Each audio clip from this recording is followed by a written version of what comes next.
108 मुनि पुंगव श्री सुधा सागर जी महाराज जी के चरणों मेरा कोटि सा नमोस्तु नमोस्तु नमोस्तु। हे गुरुवर, मेरी जिज्ञासा है कि जब भगवान समोसरण से विहार करते हैं तो भगवान आकाश में ऊपर विहार करते हैं या नीचे इधर 4 अंगुल ऊपर? और महाराज जी मेरी एक जिज्ञासा और है कि जब हम कोई भी शास्त्र स्वाध्याय करते हैं शुरू, तो उसके पहले प्रस्तावना दी होती है 25-30 पेज की, वो हम लोग नहीं पढ़ते हैं, तो उसे हमें पढ़ना चाहिए और उसके पढ़ने से हमें क्या ज्ञान लाभ प्राप्त होगा? पहली बात है, भगवान 5000 धनुष ऊपर विहार करते हैं। केवल ज्ञान के बाद भगवान कभी नीचे नहीं आते।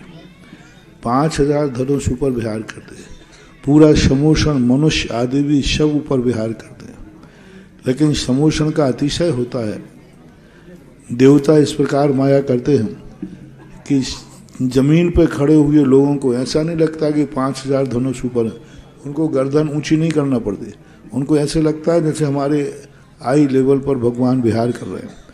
तो वो वहाँ का अतिशय है, ऐसी व्यवस्था बनती है। लेकिन विहार उनका आकाश में, लोग चलते हैं वो भी आकाश में ही चलते हैं, क्योंकि एक मुहूर्त मात्र में समोषण कोसों दूर जाकर चला जाता है।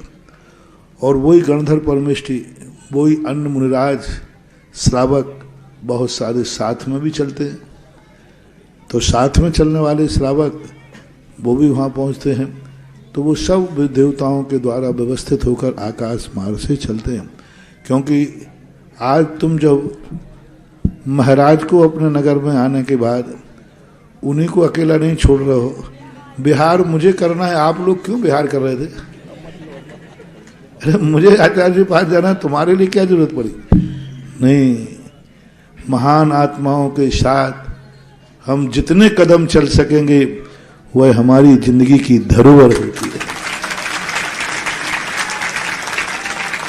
महाराज के साथ बिहार इसलिए नहीं करना कि महाराज को अकेले में बिहार करने में डर लगता है या वो नहीं कर सकते।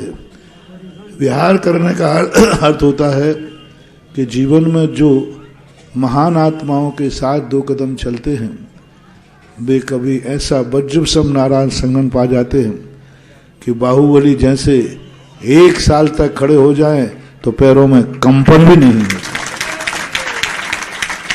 क्योंकि उन्होंने पद विहार किया है महाराज के साथ। और महाराज लोग जब विहार करते हैं तो उनके साथ विहार करने में जो पुण्यबंध होता है वह पुण्यबंध तुम्हारे शारीरिक दृष्टिकोण से भी महत्वपूर्ण है। फिर तीर्थंकरों के साथ तो हजारों लाखों लोग एक साथ विहार करते हैं। दूसरा प्रश्न है,